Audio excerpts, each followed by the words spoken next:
worst time to learn how to keep a reptile is the day after you brought it home. Welcome back to Morphing Serpents. Transforming your passion for reptiles into a successful hobby starts long before the animal arrives at your door.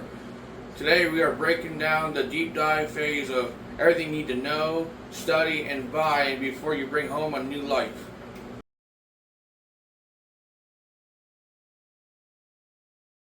What's up, everyone? Welcome back to Morphing Serpents. My name is Ryan Sungard, and today we're making sure you're 100% ready before that heat vent ever gets plugged in.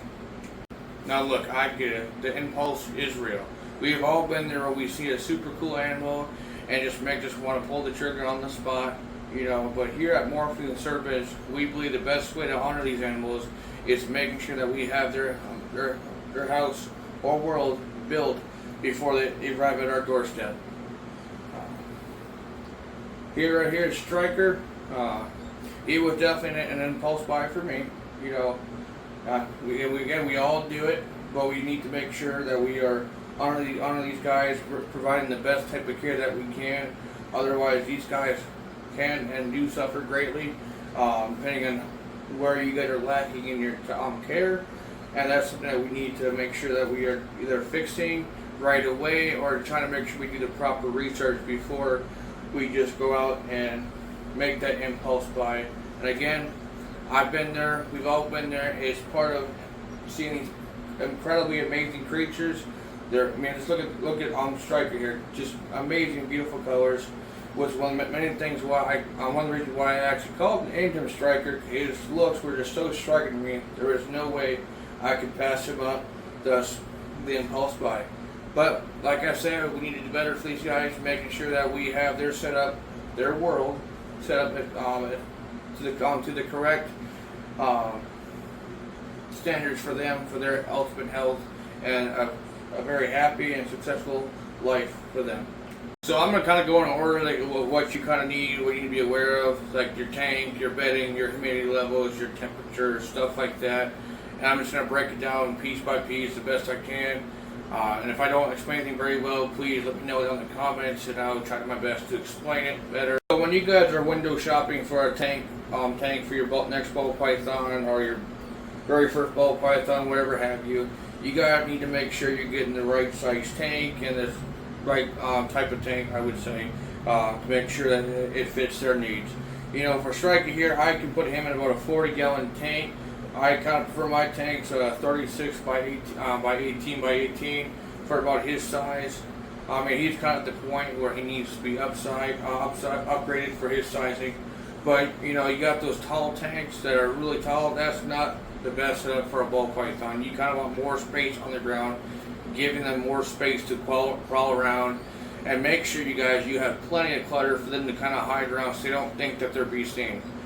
You guys need the room to move around, yes, but at the same time, they also need to make sure that they are feeling safe throughout while they're exploring essentially their world.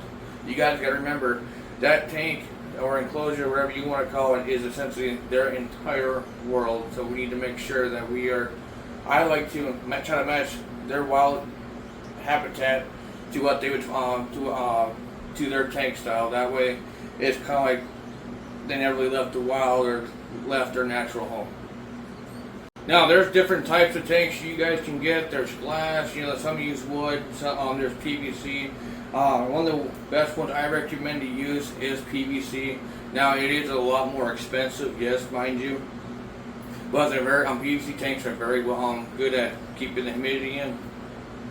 Again, a little cost effective, so if you want to go to a glass terrarium, that is fine.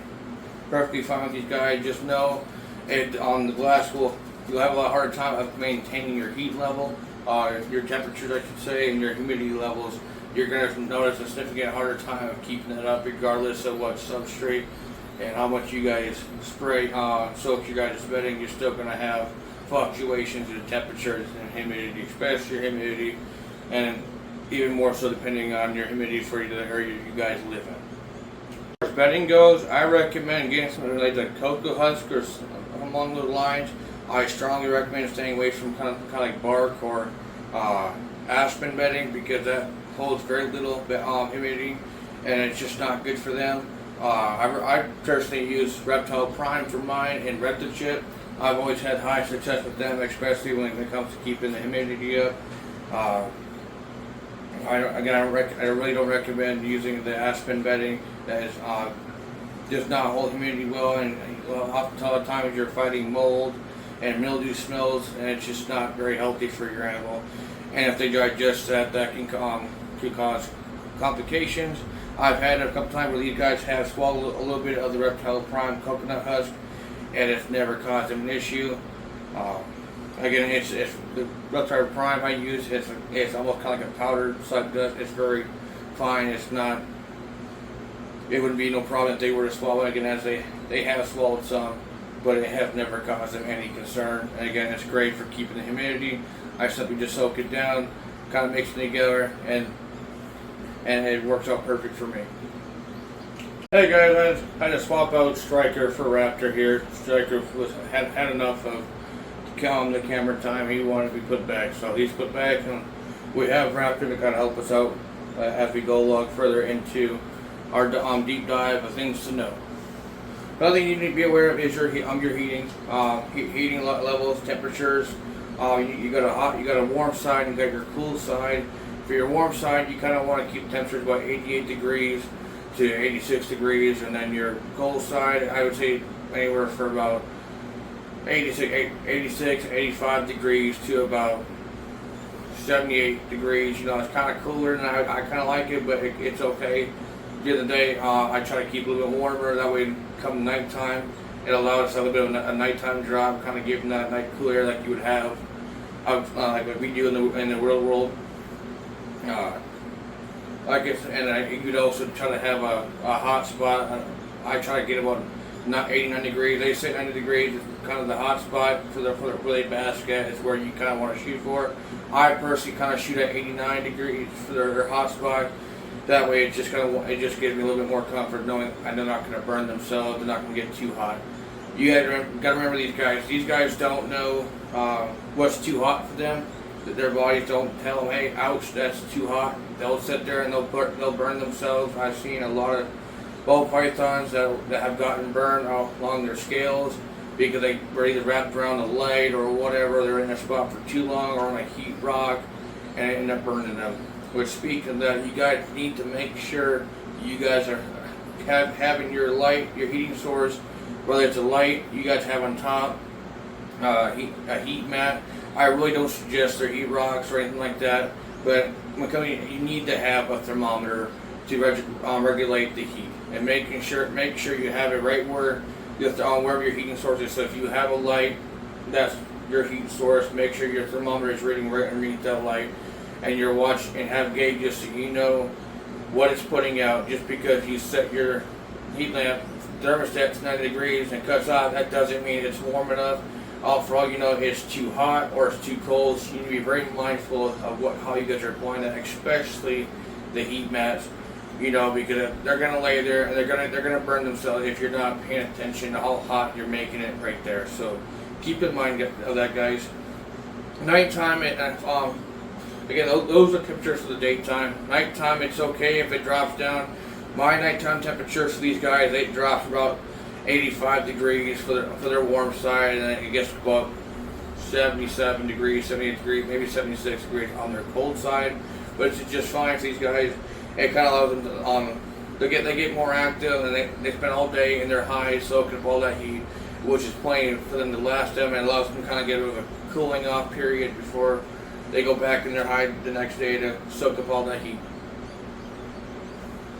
Before we get too far from the whole heating deal, I kind of want to branch off to the lighting situation. Whether you're using it for a heat source or plain lighting, I recommend you guys including a daytime setting and a nighttime type of setting for your lighting. Again, whether we're using it as a heat source or not, because these guys, I think, from my experience, I've noticed a positive difference in their activity when I went from just a daytime light and no light at nighttime to adding a nighttime light just to provide a little bit of light, kind of indicating a sense of time for them of day and night.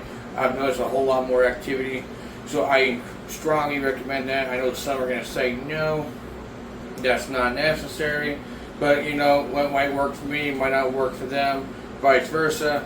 But from my experience, it does help a lot more as far as knowing the time of day.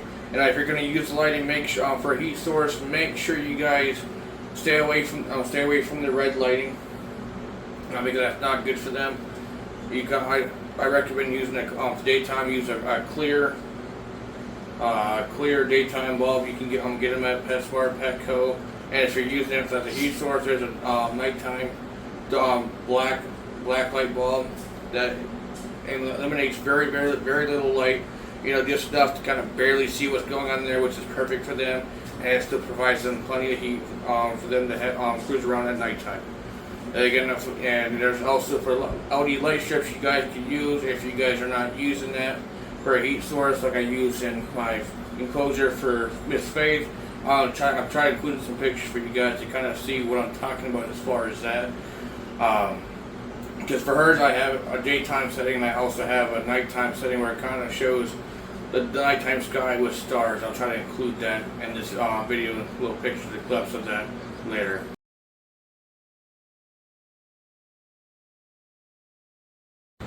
Okay, now let's get into humidity.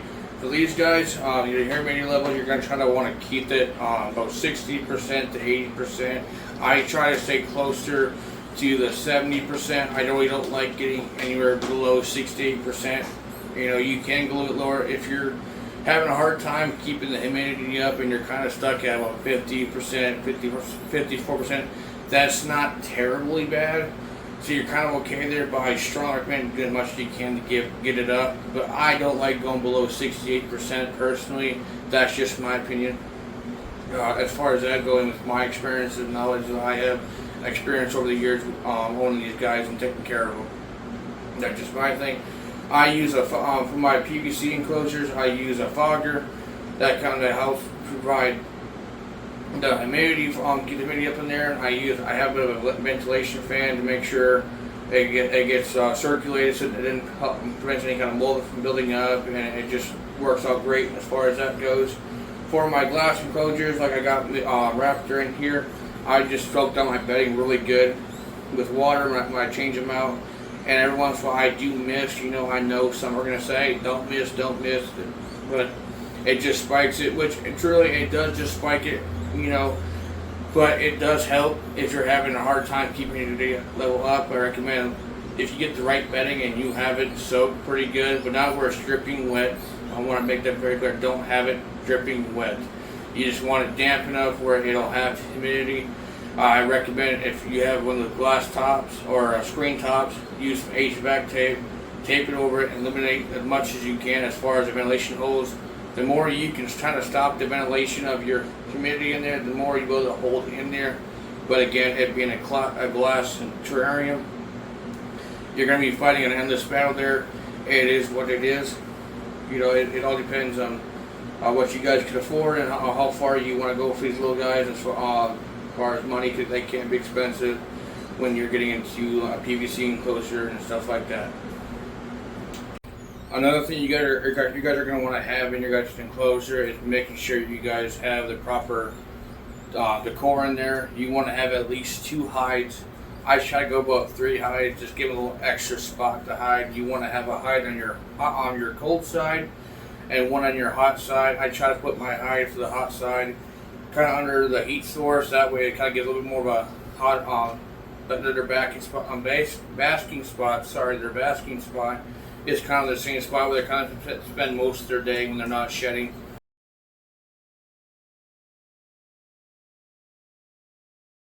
Because when they're shedding, they're going to go more likely go to their cold side to conduct that process when it's that time for them. You guys want to make sure you have plenty of clutter in there to kind of put some fake plants or whatever have you guys want to put in there. Just give it something to kind of hide around. I know you guys aren't truly tree climbers. Again, I'm going to be showing pictures of Miss Faith's enclosure because she's a great example of it.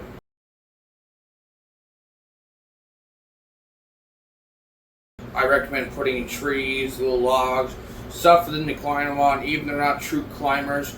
They do like to climb on some things. You know, I don't recommend, make sure it's not too high though, because they can hurt themselves. But if it's a little bit off the ground about that, but they're fine. It gives them to kind of play around with. Honestly, guys, these guys are just like little kids with old man mentalities that are stuck in their ways. But at the same time, they're still little kids that want to have a good time on crawling around in their little homes, causing all kinds of mischief. So that's one thing I do recommend. Plants, plenty of hides for them to hide in. Their water bowl, I try to make sure you guys include a big enough water bowl in there for them if they ever decide they want to go soak in there. Because if some do, I'm thinking like this soak, especially when they are shedding, or sometimes their body ain't a little too dry for them. It gives them the opportunity to go in there and soak to help their shedding process and help make sure that their bodies are up to where they need to be for as far as their requirements when it comes to that. I can't recall the terminology for that, but yes, I would recommend that. Some are going to advise against that, but again, with my experience, I have talked to other breeders, other people who own snakes, and every time they have snakes that will soak, and I will include a picture of Ghost, my pied, of him soaking completely on his own. So when someone tells you these ball pythons don't soak in their water, yes, they do. If given the opportunity, they will soak in there.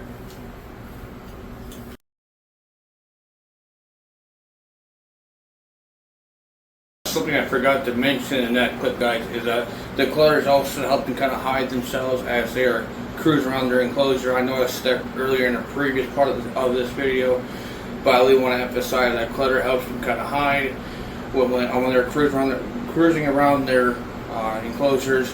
Some of the arbol pythons are not very shy. Some like to be hidden. Some don't really care. They'll cruise out in the open. They prefer the open, but some they prefer their privacy, even as they're cruising around in their enclosure at night or daytime, whenever they decide to get active. Our next thing that I want to discuss is gauges. In order to make sure we're keeping our temperatures up, our humidity up, we got to have gauges to tell us that where they're at. And one thing I want to point out, do not go with these cheap options. They are trash, they're junk, they don't read nothing. I promise you they're just a waste. No matter any gauge you see like this, just toss it right in the trash. They're junk, not going to work. I strongly recommend getting you guys some smart Gov temperature and humidity gauges. They're great. They connect to your phone. If you want to have an alarm with your phone when they drop too low, it will tell you. I do. I like to know what's going on with my little guys 24/7 every day. So it's going to read a little off right now because again it's out of the enclosure because I'm showing you guys. But here you can see the temperature. You can see the humidity levels. It tells you kind of what the max range is in there. It'll tell you the minimum. As ask for your temperatures and your heat here, but same thing, it tells you your max temperature range, your minimum temperature range, your max humidity range, and your minimum humidity range. It's great. I highly recommend this stuff, guys. Really do. Another tidbit as far as stuff you can find for Gov that can go with your enclosure is if you for example, if you guys are going to use heat source, including for your lamps and stuff like that. I recommend getting smart plugs because you can program that, which connects to your phone too, speaking of which, but you can connect that to where it will change that sunrise, sunset. So if you are doing a daytime and nighttime setting, it'll actually mimic what's going on here. I have mine set up to where it mimics the outside world, so I try to match what's going on out there in the world as much as we can, so that way it kind of matches their livelihood, so that they know, hey, when it's nighttime, daytime, stuff like that. So Go smart plugs are a great option for that too. I just want to point that out in case you are using a daytime and nighttime for your heating source, or if you just got two lights for your daytime nighttime. That's either way, that's a great choice to use. I don't like using the timers. I've used those old manual timers, but they were always going to be a pain in the butt. The smart plugs work great every time. Never had an issue with them. Alright guys, the last thing I want to cover with you guys is the cleanliness. We got to make sure we are keeping their enclosures clean. We need to make sure that we are spot cleaning every day, making sure that we're checking for dropping, shedding, and everything is good in there. I try to take them by and wipe everything down once a week. and I do a deep clean where I change up their bedding every 4 to 6 weeks, depending on how filthy they've been, and I clean everything. You guys, I know some can go longer, but I don't like to go beyond 6 weeks. It just seems kind of nasty because they don't poop a whole lot, but they do pee quite a bit, you know, and especially when you're keeping your humidity up, keeping your bedding wet and stuff like that, it's going to get kind of nasty. It's going to get kind of where it's going to gain bacteria and mold. So again, you guys want to make sure you're changing it out very frequently. That's one thing I do strongly encourage: cleanliness. One thing I do want to add to you guys before we go is, when you guys first get your snake, please give them about a 2-week period without any handling, any food offerings, because that is the number one cause people have trouble with feeding these guys. These guys take about 2 weeks, to get used to their surroundings, the noise, the smells, all that. You guys are used to your house. You guys are used to your smells, your noises, kids screaming, dogs barking, cats meowing, whatever have you. These guys, again, they're used to being in a small, dark, small spaces, very little noise, away from everything. These guys get stressed out very easily, so make sure when you first get your little noodle, make sure you guys are giving them time to adjust. Again, learn their new environment. And after those 2 weeks, then I would attempt the feeding. And once they have that feeding, I would leave them alone again until the next feeding, and then I would offer another feeding. And after 2 successful feedings, only then would I suggest handling them, and I would keep them brief at the beginning. Again, they're still new to the home, still new to learning what's going on around them, so make sure you guys give them that adjustment period time. Again, they're not like cats, they're not like dogs. They are a whole lot different, and a whole lot more needs and requirements when it comes to little guys. You know, I have seen it where people couldn't wait, and they just had to hold them. They had to keep handling them. They got worried. They kept picking them up. What's going on with them? Checking them out. You know, and it ends up putting them in a hunger strike, which is very stressful as an owner because you don't know what's going to happen when they're going to eat, and you don't want to get into a point where you have to force feed them if it ever got to that point. So again, I do want to make that reminder, guys. Make sure you give them a 2-week period of without being handled, without being bugged. The only thing you should be doing is changing out their water once a week with a very quick in and out type of deal. Again, giving them that time to adjust. I just wanted a quick bit before we close out of here. Alright guys, so we covered a lot today as far as humidity levels, our temperatures, make sure we have plenty of clutter, cleanliness, you know, the type of tanks that we can use and what kind of tank styles to go with, whether it's high or low, you know, PVC, glass, wood, etc. You know, we covered a lot today. Helps you guys out. You know, one thing you can always know when you do something wrong is when your snake just stops eating. There's a sign that something is wrong with their husbandry, so that's a sign right there. You might be doing something wrong.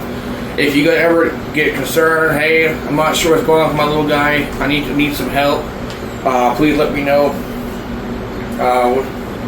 And I'll see what I can do to help you guys with that. I've helped others in the past, and we got their non-eating problem fixed real quick. You know, these guys are again, that's where the old man syndrome comes into play. They're very stubborn. They like things a certain way. If you're not meeting them to their standard, they're gonna get upset with you. They're not gonna eat. You know, that's their only way of really communicating with us. So you guys just make sure we're following through on our research, making sure we are doing what we're supposed to do. That's one thing I do want to point out, guys. Our research doesn't just stop once we get them, even if we have done research beforehand.